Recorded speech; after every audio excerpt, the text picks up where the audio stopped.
सबको मेरा प्रणाम है, नमस्कार है प्यारे बच्चों।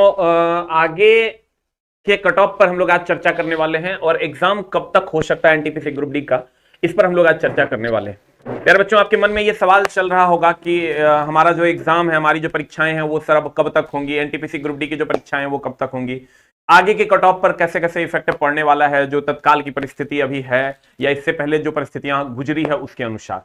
प्यारे बच्चों, पहले तो हम एनटीपीसी और ग्रुप डी के एग्जाम की अगर हम बात करें तो आपको सबों को पता है कि मार्च के पहले वीक में कमेटी की सारी रिपोर्ट आ जानी है। और जैसा कि सर बातें चल रही है, जैसा कि इस बीच में भी 2 दिन पहले मैंने चेयरमैन सर से फिर से बात की थी और अंदर की जो बातें निकल कर आ रही हैं, लगभग ये बातें क्लियर है कि आपको अब आगे क्या करती है रेलवे भर्ती बोर्ड, इस पर कोई चर्चा नहीं कर सकते।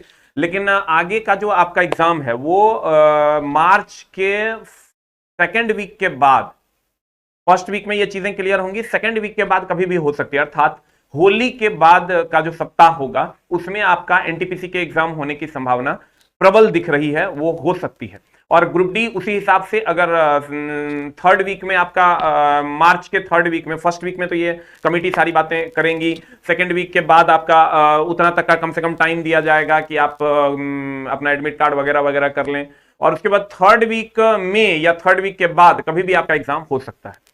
यानी अगर हम शॉर्टकट में बात करें तो 18 मार्च के बाद आपका, या 15 मार्च से 18 मार्च के बाद आपका कभी भी एग्जाम हो सकता है।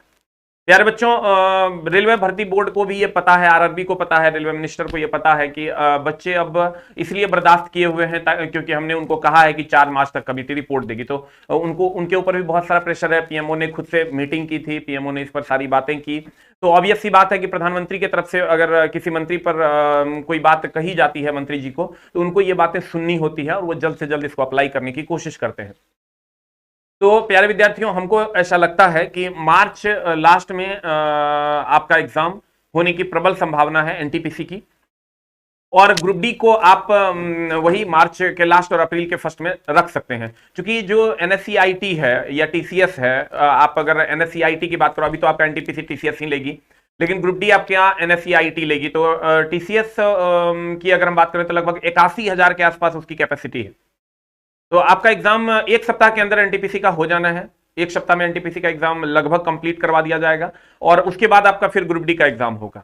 तो अगर आप अभी से टाइम को एनालाइज करते हैं, देखिए इस चीजों को एनालाइज करना बहुत जरूरी होता है। अगर आप अभी से टाइम को एनालाइज करते हैं तो मैं जहां तक देख पा रहा हूं कि एनटीपीसी वाले बच्चों के पास लगभग 1.5 महीने से भी कम का समय बचा हुआ है और ग्रुप डी वाले बच्चों के पास भी लगभग 1.5 महीने का समय बचा हुआ है। तो यही जो 40 दिन है, इसी में आपको चीजों पर चर्चाएं करनी होंगी, चीजों को सॉर्ट आउट करना होगा, कहां कहां गलतियां हुई थी, कहां कहां गलतियां हो सकती है, उस पर बातें करनी होंगी। मेरे दोस्त, आगे के कट ऑफ पर अगर हम चर्चा करें तो आगे का कट ऑफ क्या ग्रुप डी में बहुत हाई होने वाला है, क्या एनटीपीसी का कट ऑफ कितना डाउन जाने वाला है, क्या होने वाला है। तो मोस्ट प्रोबेबली अगर आप देखिएगा तो आगे के कट ऑफ में आपको ग्रुप डी का कट ऑफ थोड़ा सा अप दिखाई दे रहा है। हमको लगता है कि 70 के जैसे जैसे आप करीब पहुंचते जाइएगा, 70 के बाद जैसे जैसे आप ऊपर जाइएगा, वैसे वैसे आप अपने आप को सेफ पाइएगा। मैं फिर से बता दूं सर कि अगर हम ग्रुप डी की बात करें, ग्रुप डी के कट ऑफ की, तो ग्रुप डी का कट ऑफ, ग्रुप डी का जो कट ऑफ है ये अब, चूंकि चला बच्चे बहुत ज्यादा अपने लेवल को उठा चुके हैं, आप ही के बीच से बच्चे हैं जो बहुत ज्यादा पढ़ाई कर रहे हैं, तो 70 प्लस आप जैसे जैसे जाते जाइएगा आपके सियोरिटी जो होगी आपकी वो उतनी ज्यादा बढ़ती जाएगी।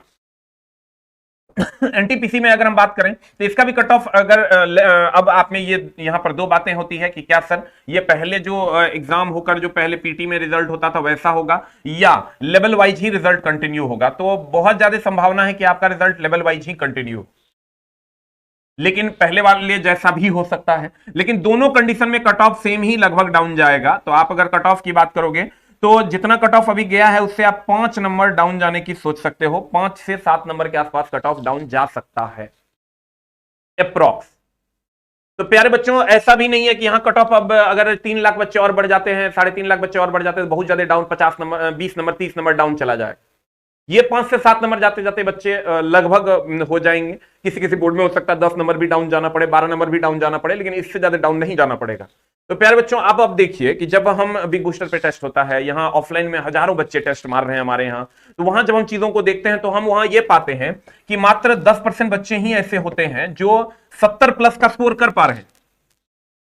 तो आप कहिएगा तो सर, और यहां भी आप देखिएगा ऐसे भी सर जॉब तो 10% को ही होना है, 10% को भी नहीं होना है जॉब, तो मात्र सर 0.8% बच्चों को होना है। क्योंकि आप 1 करोड़ 35 लाख फॉर्म की अगर बात करोगे तो आप देखो 1 करोड़ का 1% में ही हमारा काम हो जाएगा। तो लगभग 1% बच्चों को ही जॉब होना है।